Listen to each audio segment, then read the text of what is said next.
जी बेटा, थर्ड में जो हमारे पास डिग्री है वो डेफिनेटली हमारे पास है सुपरलेटिव डिग्री। और सुपरलेटिव डिग्री के बारे में बड़े थोड़े से रूल हैं, थोड़ी सी बातें हैं जो आपको याद रखनी है, आपको समझनी है। जैसे देखें, थर्ड डिग्री के बारे में सबसे पहली चीज़ तो बेटे ये है कि थर्ड डिग्री हम तब यूज़ करते हैं जब हम दो से ज़्यादा सब्जेक्ट्स को, दो से ज़्यादा नाउन्स को या दो से ज़्यादा प्रोनाउंस को क्या कर रहे होंगे, कंपेयर कर रहे होंगे। जब तक दो की बात रहेगी तब तक कंपैरेटिव डिग्री रहेगी, और जब दो से ज़्यादा की बात हो जाएगी तो फिर हम उस कंपैरेटिव को किस में चेंज करेंगे, सुपरलेटिव में। और जब हम बात कर रहे होंगे दो से ज़्यादा की सुपरलेटिव डिग्री के साथ, तो आपने एक बात पल्ले बांध लेनी है, आपने किसी भी सूरत इसके साथ देन का वर्ड यूज़ नहीं करना है। आपने किसी भी सूरत देन का वर्ड यूज़ नहीं करना है सुपरलेटिव डिग्री के साथ, जब आप दो से ज़्यादा नाउन्स को, प्रोनाउंस को, सब्जेक्ट्स को कंपेयर कर रहे होंगे। उसके बाद आपने एक और बात याद रखनी है, जो सेकंड चीज़ आपने याद रखनी है कि जब भी आप सुपरलेटिव डिग्री लिखेंगे तो सुपरलेटिव डिग्री से पहले आपको डेफिनेट आर्टिकल लिखना है। आप कभी भी सुपरलेटिव डिग्री को डेफिनेट आर्टिकल के बगैर नहीं लिखते, ठीक है। आप कभी भी सुपरलेटिव डिग्री को डेफिनेट आर्टिकल के बगैर नहीं लिखते। He is the best student, ठीक है, क्लास, मतलब जो भी आप आगे सेंटेंस बनाए। लेकिन जब भी आप सुपरलेटिव डिग्री लिखेंगे, सुपरलेटिव डिग्री को आप कभी भी डेफिनेट आर्टिकल के बगैर नहीं लिखते हैं, याद रखिएगा। सिर्फ एक सूरत में आप लिखते हैं, exception case you can say, लेकिन एक सूरत ऐसी है जिसमें ऐसा क्या होता है कि आपके पास सुपरलेटिव डिग्री से पहले क्या लिखा हो, सुपरलेटिव डिग्री से पहले आपके पास क्या लिखा हो, कोई पोजेसिव एडजेक्टिव लिखा हो, कोई पोजेसिव एडजेक्टिव लिखा हो, तो तब आप उसके साथ, यानी कि प्रोनाउन लिखा हो, तो तब आप उसके साथ आर्टिकल यूज़ नहीं करते हैं, बल्कि आप उसके साथ सिर्फ पोजेसिव एडजेक्टिव। जैसे मैंने अभी सेंटेंस लिखा, he is the best student, तो अगर इसको मैं चेंज करना, मैं बोलूँगा he is my best student, ठीक है। तो जैसे ही मैं माई बेस्ट लिखता हूँ तो फिर मुझे उसके साथ द लिखने की बिल्कुल भी ज़रूरत नहीं है, फिर मुझे उसके साथ आर्टिकल नहीं लिखना है, क्योंकि मैंने इसके साथ क्या लिख दिया है, पोजेसिव एडजेक्टिव माई लिख दिया है। अगर मैं सुपरलेटिव डिग्री से पहले प्रोनाउन नहीं लिखता, अगर मैं सुपरलेटिव डिग्री से पहले पोजेसिव एडजेक्टिव नहीं लिखता, तो फिर मुझे डेफिनेट आर्टिकल लिखना है हर सूरत। और अगर मैं उससे पहले पोजेसिव एडजेक्टिव लिखता हूँ तो फिर मुझे आर्टिकल नहीं लिखना है, फिर मुझे पोजेसिव एडजेक्टिव लिखना है। ये दोनों बातें, दोनों सूरतें आपने याद रखनी है, इनको आपने भूलना नहीं है। पहली बात आपने क्या याद रखनी है कि पोजेसिव सुपरलेटिव डिग्री हम तब यूज़ करते हैं जब हम दो से ज़्यादा नाउन्स को, दो से ज़्यादा सब्जेक्ट्स को, दो से ज़्यादा प्रोनाउंस को कंपेयर कर रहे होते हैं। और दूसरी बात आपने ये याद रखनी है कि सुपरलेटिव डिग्री के साथ हम कभी भी देन का वर्ड यूज़ नहीं करते हैं। तीसरी बात आपने ये याद रखनी है कि सुपरलेटिव डिग्री से पहले हमें हमेशा क्या यूज़ करना है, आर्टिकल यूज़ करना है, डेफिनेट आर्टिकल यूज़ करना है। चौथी बात आपने ये याद रखनी है, द फोर्थ थिंग इज़ कि अगर सुपरलेटिव डिग्री से पहले पोजेसिव एडजेक्टिव आता है, जैसे यहाँ पर बेस्ट से पहले माई लिखा हुआ है, तो फिर हमने उसके साथ डेफिनेट आर्टिकल यूज़ नहीं करना है। पांचवी बात, एक सिचुएशन ऐसी भी है जहाँ पर हम, ये पांचवा रूल है, पांचवी बात है, जहाँ पर हम सुपरलेटिव डिग्री से पहले ए और एन यूज़ करते हैं बजाय डेफिनेट आर्टिकल के, हम इनडेफिनेट आर्टिकल यूज़ करते हैं। दोनों सेंटेंस की स्ट्रक्चर को गौर से देख लीजिएगा। देखें, अगर हम सेंटेंस में एक सब्जेक्ट को सुपरलेटिव डिग्री नॉमिनेट कर रहे हो और उसको कंपैरिजन में ना लेके जा रहे हो, तो फिर हम उसके साथ डेफिनेट आर्टिकल यूज़ नहीं करते, बल्कि इनडेफिनेट आर्टिकल यूज़ करते हैं। जैसे देखिए, मैं बोलता हूँ this is the most interesting book in the market। अब देखिए मैं क्या कर रहा हूं, मैं इस बुक को मार्केट में जितनी भी बुक्स हैं उनके साथ कंपेयर कर रहा हूं। डन हो गया। और कंपेयर करने के लिए मैं उसके लिए कौन सी डिग्री यूज़ कर रहा हूँ, सुपरलेटिव डिग्री। और सुपरलेटिव डिग्री से पहले डेफिनेटली मुझे क्या लिखना है, डेफिनेट आर्टिकल लिखना है। अब इस सेंटेंस को ज़रा मैं मॉडिफाई कर रहा हूँ। मैंने कहा हम एक सब्जेक्ट के लिए, एक नाउन के लिए, एक प्रोनाउन के लिए सुपरलेटिव डिग्री यूज़ करेंगे, लेकिन हम उसको कंपेयर नहीं करेंगे। लाइक देखिए, मैं बोलता हूँ this is dash most interesting book. अगर मैं सेंटेंस यहाँ पे लाके छोड़ देता हूँ, मैं इस बुक को किसी के साथ भी कंपेयर नहीं कर रहा और सुपरलेटिव डिग्री लिख रहा हूँ इसको नॉमिनेट करने के लिए, मॉडिफाई करने के लिए, तो फिर मुझे डेफिनेट आर्टिकल नहीं लिखना है। फिर मुझे क्या लिखना है? This is the most interesting नहीं लिखना। फिर मुझे क्या लिखना है? This is a most interesting. याद रखिएगा, सुपरलेटिव डिग्री में अगर हम नाउन को बाकी नाउन्स के साथ कंपेयर कर रहे होंगे तो तब हम उसके साथ डेफिनेट आर्टिकल लिखते हैं। अगर हम एक नाउन को जस्ट मॉडिफाई कर रहे हैं सुपरलेटिव डिग्री के साथ और हम उसके लिए कंपैरेटिव डिग्री, हम उसके लिए सुपरलेटिव डिग्री नहीं लिखते हैं, उसको दूसरे नाउन्स प्रोनाउंस के साथ, सब्जेक्ट के साथ कंपेयर नहीं करते हैं, तो फिर बेटे हमने उसके लिए डेफिनेट आर्टिकल नहीं लिखना। फिर हमने उसके लिए क्या लिखना है? इनडेफिनेट आर्टिकल लिखना है। फिर आप ए लिखेंगे और क्या लिखेंगे? एन लिखेंगे, जो भी फर्स्ट अल्फ़ाबेट साउंड होगा, जो भी फर्स्ट फोनेटिक साउंड होगा उसके अकॉर्डिंगली। डन हो गया। तो सुपरलेटिव डिग्री के बारे में आपने 5 बातें याद रखनी है। पहली बात, हम 2 से ज़्यादा प्रोनाउंस के लिए, 2 से ज़्यादा नाउन्स के लिए, 2 से ज़्यादा सब्जेक्ट्स के लिए यूज़ करते हैं।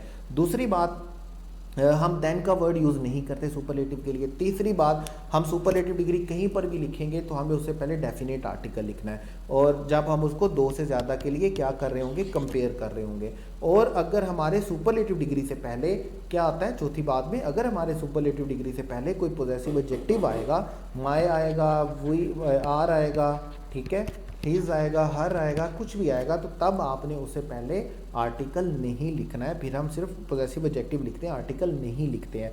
उसके बाद 5वीं बात जो आपने याद रखनी है, अगर आप सुपरलेटिव डिग्री एक सिंगल सब्जेक्ट के लिए यूज़ कर रहे हैं, एक सिंगल नाउन प्रोनाउन के लिए यूज़ कर रहे हैं और आप इसको सेंटेंस में बाकी नाउन के साथ कंपेयर नहीं कर रहे हैं, तो आपने याद रखना है आपने उसके साथ डेफिनेट आर्टिकल यूज़ नहीं करना, बल्कि क्या यूज़ करना है? इनडेफिनेट आर्टिकल यूज़ करना है। ये 5 बातें आपको सुपरलेटिव डिग्री से मुतल्लिक याद रखनी है। अब देखिए ज़रा, अब ज़रा अपने एडजेक्टिव को हम सम अप करते हैं। एडजेक्टिव को जब हम सम अप करेंगे, देखिए 1 बाय 1 करके हम देखेंगे कि हमने अभी तक एडजेक्टिव में पढ़ा क्या और एडजेक्टिव से हमने सीखा क्या। सबसे पहले हमने एडजेक्टिव का इंट्रो किया, इंट्रो के बाद हमने उसकी काइंड्स पढ़ी, काइंड्स के बाद हमने एक छोटा सा कंपैरिजन किया एडजेक्टिव वर्सेस एडवर्ब। ताकि ये हमने क्यों किया? ताकि हमें पता हो कि जो वर्ड हम पढ़ रहे हैं वो एडवर्ब है या एडजेक्टिव है। मुझे उसके पर एडजेक्टिव के रूल अप्लाई करने हैं या एडवर्ब के रूल अप्लाई करने हैं। एडजेक्टिव एक्चुअल में होता क्या है? एडजेक्टिव को मैंने कौन से वर्ड को मैंने एडजेक्टिव कंसीडर करना है, उसके लिए हमने इंट्रो पढ़ा, काइंड्स पढ़ी और एडजेक्टिव वर्सेस एडवर्ब पढ़ा। उसके बाद देखें, उसके बाद हमने ये कहा, उसके बाद बेटे हमने ये कहा, हमने फॉर्मेशन पढ़ी। फॉर्मेशन में हमारे पास क्या था? फॉर्मेशन में हमारे पास ये था कि हमें क्या करना है, एडजेक्टिव बनाना कैसे है, हम एडजेक्टिव बनाते कैसे हैं। ठीक है, एडजेक्टिव नाउन से बनता है, एडजेक्टिव वर्ब से बनता है, एडजेक्टिव एडजेक्टिव से बनता है। हमने ये देखा, ये सारा पढ़ा किसमें? फॉर्मेशन में। उसके बाद हमने ये देखा कि एडजेक्टिव की कंपैरिजन की डिग्री हमने कैसे बनानी है। उसमें हम 5 ग्रुप में गए। पहले हमने कहा मोनोसिलेबिक है, फिर हमने कहा मोर देन 1 सिलेबिक है, फिर हमने कहा इरेगुलर है, फिर हमने कहा इनकम्पेरेबल है, फिर हमने कहा लैटिन एडजेक्टिव है, फिर हमने लैटिन एडजेक्टिव के रूल्स पढ़े, फिर हमने इनकम्पेरेबल के रूल्स पढ़े, फिर हमने ये देखा पॉजिटिव डिग्री कहाँ पर यूज़ होती है, फिर हमने देखा कंपैरेटिव डिग्री कहाँ पर यूज़ होती है और हम उसके साथ आर्टिकल कब यूज़ करते हैं, फिर हमने ये देखा सुपरलेटिव डिग्री कहाँ पर यूज़ होती है और हम उसके साथ आर्टिकल कब और कैसे यूज़ करते हैं। मतलब कि जो था कि 4th जो हमारे पास था वो था आर्टिकल। आर्टिकल में हमने ये देखना था कि कहाँ कहाँ पर कौन कौन सा आर्टिकल होता है, और ये मैंने आपको पॉजिटिव, कंपैरेटिव और सुपरलेटिव डिग्री के रूल्स के साथ ही लिखवा दिया, उनको अलहदा से नहीं लिखवाया, अलहदा से लिखेंगे जब हम आर्टिकल पढ़ेंगे। इसके बाद बाकायदा तौर पर, तो आर्टिकल में बाकायदा तौर पर हम पढ़ेंगे आर्टिकल के वो रूल्स जो किससे रिलेटेड है, एडजेक्टिव से रिलेटेड है। इसमें 1-2 रूल्स हमारे हैं, वो हम टेस्ट में, क्विज में देखेंगे। जैसे नंबर के साथ हम आर्टिकल यूज़ करते हैं, वो अभी हमने यहाँ पर डिस्कस नहीं किया, ऑर्डिनल नंबर के साथ हम करते हैं। ठीक है। वो 2 4 5 7 बातें हैं, वो हम तब भी डिस्कस करेंगे जब हम आर्टिकल में एडजेक्टिव के रूल्स पढ़ेंगे। डन हो गया। अभी तक जितनी ज़रूरत थी वो मैंने आपको पॉजिटिव, कंपैरेटिव, सुपरलेटिव डिग्री के साथ बता दिए। उसके बाद देखें, उसके बाद है हमारे पास कुछ जनरल रूल्स। मैंने आपसे जब एडजेक्टिव स्टार्ट किया था तो मैंने आपसे कहा था हमारे पास जनरल रूल हैं। जनरल रूल्स किस तरह के होते हैं? देखें, जनरल रूल्स हैं जैसे आपके पास इनफ का वर्ड है, आपने इनफ के वर्ड को कैसे यूज़ करना है। उसके बाद वर्ड है वेरी और मच का, कि आपने वर्ड वेरी का भी यूज़ करना है, मच का भी यूज़ करना है। उसके बाद आपके पास वर्ड है वर्थ प्लस जेरेंड का, कि जेरेंड के साथ हमने वर्थ का भी यूज़ करना है। ठीक हो गया। उसके बाद आपके पास वर्ड है कि मुझे कंपैरेटिव और कंपैरेटिव डिग्री का भी यूज़ करनी है, या मैं सुपरलेटिव और सुपरलेटिव डिग्री कैसे यूज़ करनी है। छोटे छोटे से रूल्स हैं जो चलते जाएंगे। देखिए, मैं शुरू से आपको एक बात बता रहा हूँ, इस बात को समझे। देखिए, मैं आपको एक बात बताई है बिल्कुल शुरू से कि हर टीचर का एक अपना तरीकाकार होता है, हर टीचर की एक अपनी हायरार्की होती है, अपना एक सिस्टम होता है। कुछ टीचर्स क्या होते हैं, बात की बात पहले बताते हैं और पहले की बात बाद में बताते हैं। ऐसा कोई टीचर पूरी दुनिया में नहीं है जो अपनी तरफ से 100% कोशिश नहीं करता है। हर टीचर बेस्ट होता है, हर टीचर अपनी बेहतरीन कोशिश करता है। फ़र्क सिर्फ इतना होता है कि कुछ टीचर्स को अल्लाह ताला ने एक तोहफे से नवाजा होता है, जिसको आप ईडियम्स में पढ़ते हैं गिफ्ट ऑफ जैब, मतलब कि ज़ुबान में तासीर दी होती है। कुछ टीचर्स की जो अल्फाज होते हैं वो स्टूडेंट को ज़्यादा अच्छे से, ज़्यादा जल्दी से, ज़्यादा बेहतर तरीके से समझ आते हैं। अदरवाइज टीचर एंड पे हर टीचर बेस्ट होता है, याद रखिएगा। और हर टीचर अपनी पूरी कोशिश करता है अपना 100% देने की। कोई टीचर भी कम या ज़्यादा नहीं होता, टीचर होता है, याद रखिएगा। टीचर में कंपैरेटिव और सुपरलेटिव डिग्री नहीं होती है और नहीं होनी चाहिए। उसके बाद याद रखें, हर टीचर का अपना तरीकाकार होता है। अब जनरल रूल के लिए मेरा जो तरीकाकार ऐसा है, मैं ये समझता हूँ, मैं ये चाहता हूँ कि आप पहले गलती करें और मैं उस गलती को ठीक करूं और फिर आप इन रूल्स को समझें।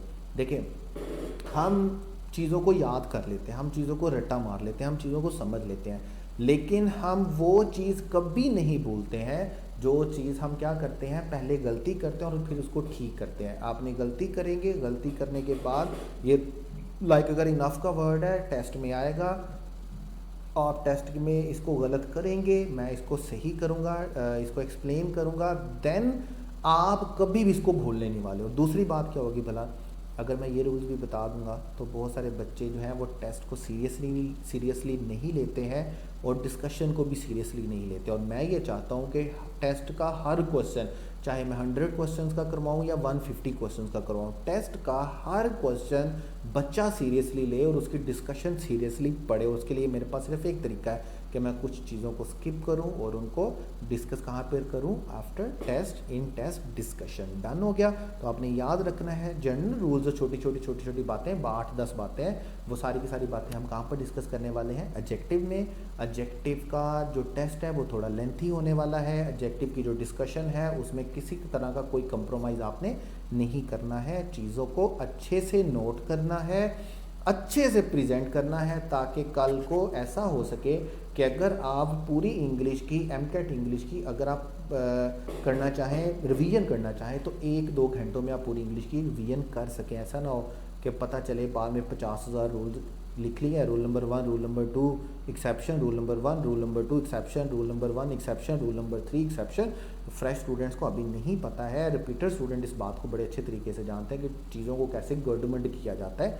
हम चीज़ों को गवर्नमेंट नहीं होने देंगे इंशाल्लाह ताला। I will be with you इंशाल्लाह ताला। आपकी सक्सेस तक मैं आपके साथ हूँ इंशाल्लाह। I am giving my 100% and I am expecting कि आप भी मुझे अपना 100% देंगे इंशाल्लाह ताला। और दोनों का 100% मिल के ही इंशाल्लाह ताला मेरी तमाम बेटे और बेटियों की सक्सेस 100% होगी। डन हो गया। ऑब्जेक्टिव को अच्छे से समझना है, अच्छे से नोट करना है, नोट्स बनाने हैं, नोट्स सेंड ज़रूर करने हैं। अगले में इंशाल्लाह ताला जो ऑब्जेक्टिव का रिज़ल्ट होगा, जो ऑब्जेक्टिव आर्टिकल होंगे, तो आर्टिकल में हम बहुत सारे स्टूडेंट्स के नोट्स जो है, क्योंकि आर्टिकल में हमारे पास टाइम होगा थोड़ा सा, आर्टिकल थोड़ा छोटा सा टॉपिक है, कुछ रूल्स हैं जो हमने डिस्कस करने हैं, आर्टिकल में हमारे पास टाइम होगा, तो हम आर्टिकल्स में बहुत सारी बातों को क्या करेंगे, बहुत सारे स्टूडेंट्स के, बहुत सारे बेटे और बेटियों के नोट्स को हम क्या करेंगे, शामिल करेंगे इंशाल्लाह ताला। ओके बेटे, wish you all the best. अच्छे से टेस्ट करना है और अच्छे से डिस्कशन में पार्टिसिपेट करना है।